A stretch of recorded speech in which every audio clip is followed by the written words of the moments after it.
जड़े राजा थिले बहुत शक्तिशाली एवं अमाप संपत्तिर अधिकारी।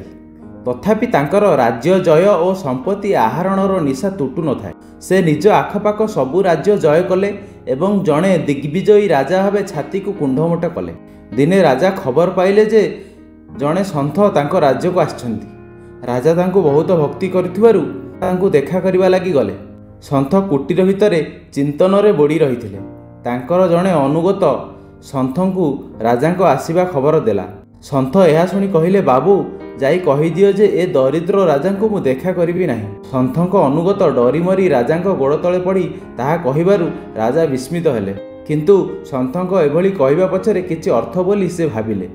से फेरी आसी निज विचक्षण मंत्री को सन्थंको कथार अर्थ कौन होई पारे बोली पचारिले। महामंत्री टिकिए भाबी कहिले, महाराज आपणको पाखरे सबु थाई भी आहुरी पाइबाकू आपण राज्य जय करुथिबारु आपण प्रकृति जड़े दरिद्र बोली सन्थ कहिछन्ति। जनक पाखरे किछि न थाउ पछके से जदि अधिक पाइबाकू न चाहे तेबे से ही प्रकृति धनी। राजा एबे सन्थंको कथार मर्म बुझी पारिले।